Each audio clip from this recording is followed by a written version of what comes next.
नमस्कार, मैं हूं अमर फौजदार। स्वागत है आपका अमरनामा में। तो लीजिए सुनिए अंकित आर्या की लिखी कहानी गुनगुने पानी की चाय। फिर वही डेडलाइन की टेंशन, फिर वही कॉरपोरेट कॉपी लिखने का स्ट्रेस, और फिर वह कलम पकड़ना और उसको छोड़ने की कसक। यही तो होता रहा है पिछले कितने सालों में। नया क्या है इसमें? शायद कुछ नहीं, करोड़ों की आबादी में एक और सही। तो क्या दिक्कत है इसमें? आखिरकार अपनी लाइफ के तो सभी सचिन होते हैं और सचिन कमबैक करते हैं। खैर, अपने दिमाग को पूरा धुनकर कुछ फैंसी वर्ड्स के उल्टे कर मैं जल्दी से ऑफिस से निकला और पैदल ही चलने लगा। ऐसा मैंने सोचा नहीं था, पर दिमाग कहीं था, कदम कहीं। गफलत में कदम अपने आप ही चल पड़े। शायद उनको भी रास्ते का इल्म था। पूरा वक्त यही सोचता रहा कि एक उम्र आने पर जीवन गुनगुने पानी जैसा हो जाता है, न ज्यादा गर्म न ज्यादा ठंडा, बस रूम टेम्परेचर जैसा। सिर्फ इतना गर्म कि जब होठों से लगे तो उसको ठंडेपन का एहसास ना होने दे। बिल्कुल वैसे जैसे एक आदमी को 40 के आसपास होने पर लगता है। ऑफिस की कॉफी मशीन से निकली कॉफी की तरह एकदम नीरस, बेसुआद, मटमैला रंग लिए एक गुनगुना पानी। वैसे आजकल के high rise glass fitted office में यह कुछ नया नहीं है। बस नया है तो उनमें से दिखने वाला नज़ारा, जो हर 2-4 साल में बदल जाता है। खुले मैदानों की जगह ऊंची इमारतों और उनको टक्कर देती और नई इमारत आ जाती हैं, और साथ ही उनमें काम करने न जाने कितने गुनगुने पानी वाले लोग। यही सब सोचते सोचते मैं अपने शाम के ठिये से आगे बढ़ गया। तभी ध्यान आया सिगरेट का। ध्यान आया या उंगलियां अपने आप ही सिगरेट को ढूंढने लगीं, वह पता नहीं। आखिरकार वह भी तो ऑटो मोड पर सेट है, उनको भी तो आदत है। एज यूजुअल मेरे पहुंचते ही सुनील ने मेरे ब्रांड वाली सिगरेट आगे रख दी। बड़े शहरों में छोटी दुकान और उनकी ये कस्टमाइज सर्विस सिर्फ पान बीड़ी की ही दुकानों में देखने को मिलती है। ना वो आपसे कुछ बोलते हैं, ना आप उनसे। बस एक अनकहा अपनापन होता है। आज शायद दिमाग के घोड़ों ने कसम खा रखी थी कि ओवर थिंकिंग में गोल्ड लाकर ही रुकेंगे, और यह बात मेरे चेहरे से साफ साफ झलक रही थी। इसलिए सुनील ने पूछा, चाय पिएंगे? उसकी यह बात सुन मैं होश में आया, घड़ी देखी और इससे पहले कुछ कहता सुनील ने कहा, सर कुछ काम घड़ी नहीं, समय देखकर किए जाते हैं, जैसे शाम की चाय।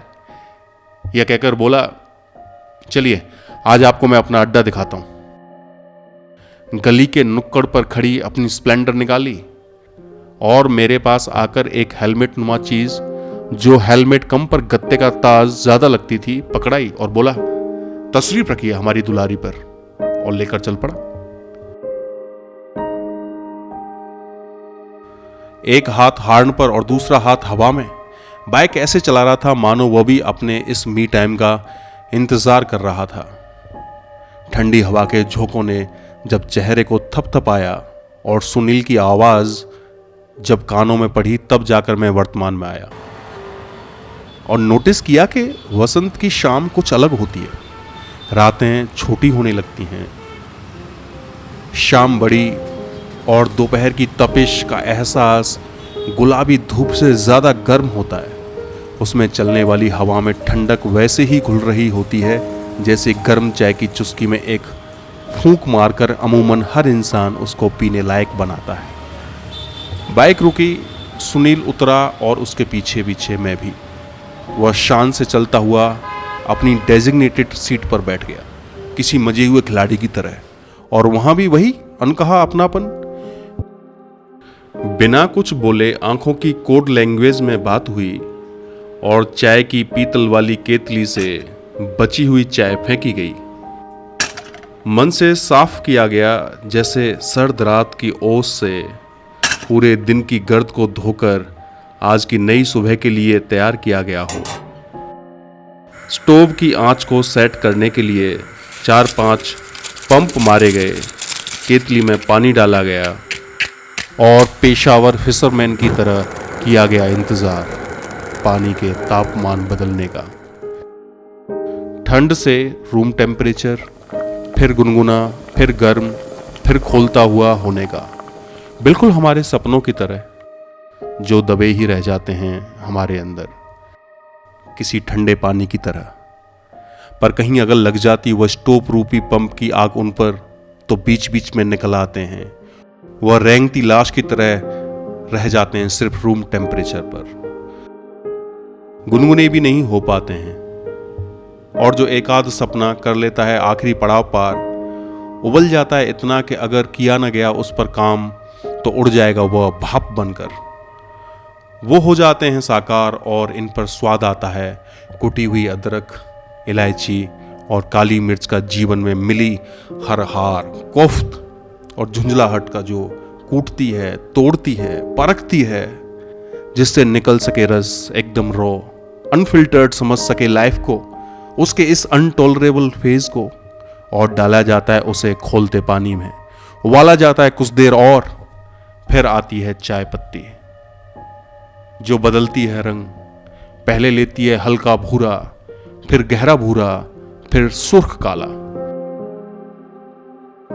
जैसे जीवन में चढ़ गया हो रंग जीवन का और उसके अलग अलग पड़ाव का, बदलने लगे हों रंग हमारे भी उसके अनुसार। ठीक उसी पल आता है हल्का मीठा लिए इस चाय रूपी जीवन में दूध का मिलन, बिल्कुल वैसा जैसा एक प्रेमी का अपने ही इष्ट से, जो न सिर्फ उसे उबलते काले पानी को देता है नया रंग, नया रूप, नया स्वाद, बल्कि देता है जीवन को नए मायने, जिसको पूर्ण करती है चीनी स्वादानुसार, जो बांध देती है चाय रूपी जीवन के सभी खट्टी मीठी यादों को एक साथ और करा देती है समागम उस प्याले में जिसको पीना होता फूंक मार मार कर। सुनील ने इस तंद्रा को भंग किया, पकड़ाया चाय का प्याला और सिगरेट।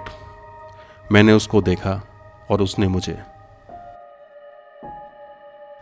और फिर वही बिन बोला अपनापन जिसे समेटा मैंने अपने में, और देखता रहा चाय के प्याले से उठती हुई भाप।